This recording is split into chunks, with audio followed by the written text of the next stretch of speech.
بیا در باندې سر ګرځي وي استاد یې دا سړی خو په ده باندې نوم یې هم نه اخلی د پیریانو د هغه ماماګان پرې راغلي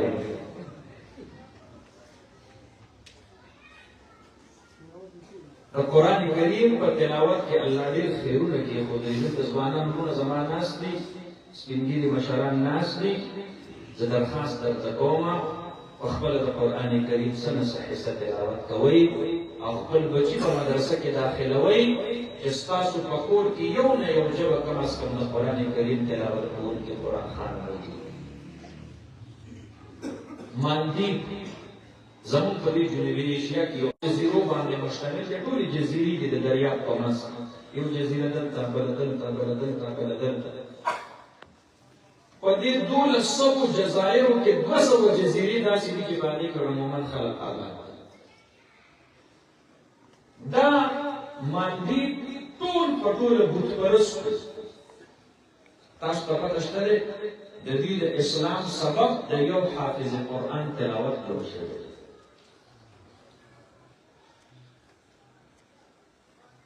ابن بطوطه مشهور سیاح دی هغه په خپل یو کتاب دی تحفة النظار في غرائب الامصار وعجائب الاسفار هغې کې ډېر عجیبه واقعه دي وایي زه لاړم مالدیپ ته مالدیپ کې مې وکتل هلته یو قاضي دی د هغې قاضي متعلق ما ته چا ووي چې د دې قاضي د لاسه دا ټول په ټوله مالدیپ مسلمان شوی زما په زړه کې شوق پیدا شو زه لاړم هغه قاضي سره میلاو شوم چې ومې کتل د افریقې دی افریقایان دا د شکل نه پېژندلی شي رنګ یې تور وي زموږ او تاسو غوندې نه وي د ایشیا والا خلک ځان له شکل و شباهت الله پیدا کړی یورپیان الله په ځان له شکل و شباهت پیدا کړي افریقایان الله په ځان له شکل و شباهت پیدا کړي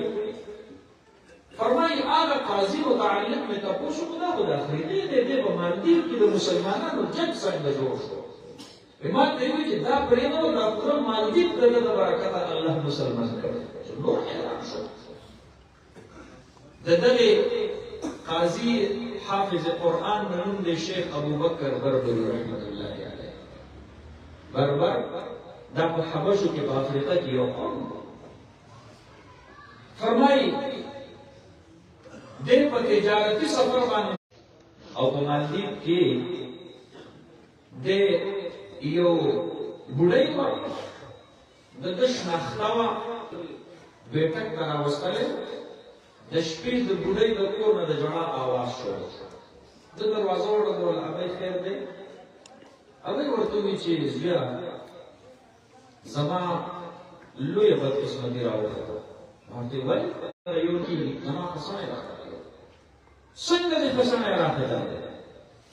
بوډۍ راته کیسه شروع کړله چې دلته دا پوره علاقه په دې باندې یو دیو الله مسلط کړی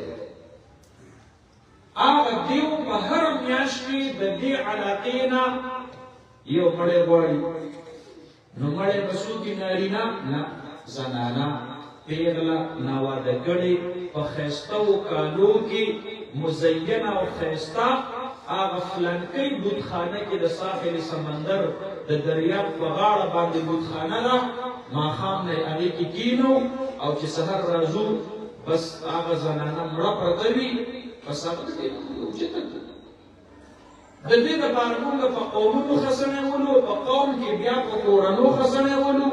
زموږ د قوم خزنې را وختلو د هغه نه وروستو زموږ د کورنۍ د هغې خزنې را وختلو نو بس زما کار نور څوک نشته دی دغه یوه لوټۍ مې ده وی ما ته دا تپوس وکړو چې دا دیو دا پیری ولې تاسو په دې خبره باندې عادت کړی دی چې خامخا یو قتل او خونریزي به باره میاشت کې ستاسو نه کوي وایي چې بل څه چاره نشته دی چې دا کو نه کو په پوره مالدیپ باندې د خوف او د یرې یو سوری پروت یو سایه پې ورته دا حافظ قرآن ورته وایي ابۍ سبا به ستا لور دغې بتخانې ته نه ځي د قربانۍ لپاره زه به ځمه هغه ورته وایي زویه میلمه راغلی سبا نه به د قوم قبیله په مونږ پسې راځي زمونږ هلک دې وژلی دی دی ورته وایي زما مرګ د دیو په لاس کې نه دی، زما مرګ د الله په لاس کې دی. ابای ما سره داسې کلام دی او داسې کتاب دی په سینه کې، ما ته د خپل آسماني کتاب د قرآن هغه سورتونه یاد دي چې د دنیا د زورور نه زورور پیری باندې سامنا شي. الله اکبر. حیران شو. د اصرار وکړو چې نو زه به ځم درته متخانې سبا له خلک پته نه دی، دا به لور به وروستي په کالو کې ډکه بله ورځ به مړه پرته وي. خلک چې خبر شو نه دلته خو یو بل مذهبه سړی راغلی دی د اسلام دعوه کوي چې زه مسلمان یم او وایي موږ له الله داسې کتاب راکړی دی چې په هغې باندې نه د پیري وصل رسېږي او نه پرې د خاپیري وصل رسېږي. خلک ټول حیران شو. خبره په ښار کې خوره شوه. شیخ ابوبکر برمدي رحمت الله علیه حافظ قرآن د شپې د دریاب په غاړه په بتخانه کې ناست دی. فرمایي د شپې د اخرنۍ حصه چې جوړه شوله، دې درمیان کې مې یو غټه بحري بیړۍ لیدله، د اسمان طرف ته یې رڼاګانې تللې. دی وایي زه په دې حیرانېدم چې دا ما ته څومره رانږدې کېدله، نو دا بیړۍ وړه کېده. حالانکې د دنیا عام اصول خو دا دي، یو څیز د لرې نه وړوکی ښکارېږي چې څومره رانږدې کېږي دومره رالویږي. زه پوه شوم چې بس همدغه حالت دیو دی او ما ته د دې بحري بیړۍ په شکل کې مخې ته را روان دی. فرمایي ما د قرآن کریم اخرني سورتونه په تیزه تیزه باندې تلاوت شروع کړل چې دا بحري بیړۍ ما ته را رسېدله، نږدې کېدله او زما دا اواز دې ته ور ورسېدلو. بس یو غړپ شو د شغلې په شکل کې په غره باندې غایب شو. نه بیړۍ پاتې شول او نه پیری پاتې شول، نه خاپیری پاتې شول. سهار خلک ټول راغونډ شول. لنګور نه دی راختلی، رڼا راختلې ده. خلکو دا ګمان کوو چې د دې سړي د قرآن به څه شوي دي.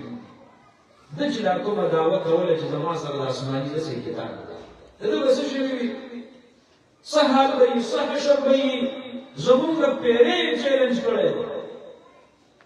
خلک چې راغلل د حشاش وشاش روڼ تندی باوضو د اودس په حالت کې اوس هم د قرآن کریم تلاوت کې ناست دی. خلک حیران شو. بادشاه ته خبره ورسېدله. بادشاه دی راوغوښتلو، دی ورته وایي صاحب نه ساحر یم نه جادوګر یم، بس الله راله یو کتاب د قرآن په شکل کې راکړی دی، دا تاسو څه دې بوتانو ته سجدې کوئ؟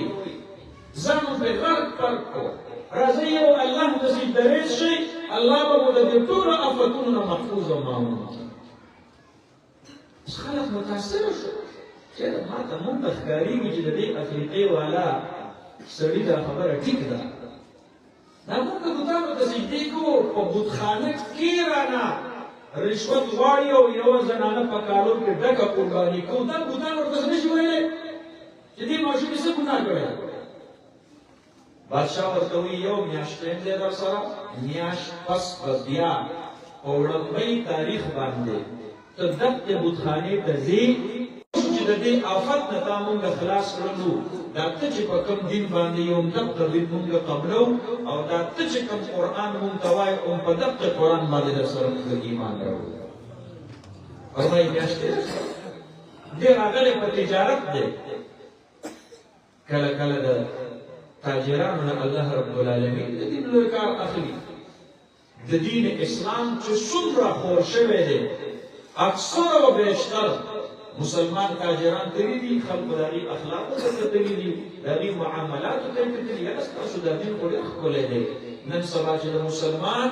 معاملاتو ته غیر مسلم ګوري، نو غیر مسلم خلاصه کوي چې الټه دا مسلمان وي. یاره دا اسلام چې دا مسلماني ده، دروغ په ده کې دی، ملاوټ په ده کې دی، خیانت په ده کې دی، پردی حق وهل په ده کې دی. مانځه کې په صف کې ګوري مزګزار پکې ډېر میلاوي، خو که د صف د اول سر نه تر آخر سره پورې د خلکو چاند بین شروع که معاملات د چا ټیک دي. ډېر کم خلک عمرو والا ډېر دي، حجونو والا ډېر دي، تبلیغ والا ډېر دي، علم والا ډېر دي، ذکر والا ډېر دي. پاکو معاملاتو والا څومره دي ډېر لوی لوی خلک پکې راوګرځي الله دې زموږ او ستاسو معاملات درست او یاد ساتئ وروڼو ښه مونځ او دس او روژه او حج زکات کې کمی الله معاف کړي معاملاتو کې کمی او بیشي حقوق العباد دی دا الله نه معاف کړي دا به د قیامت په ورځ معاف کړي نو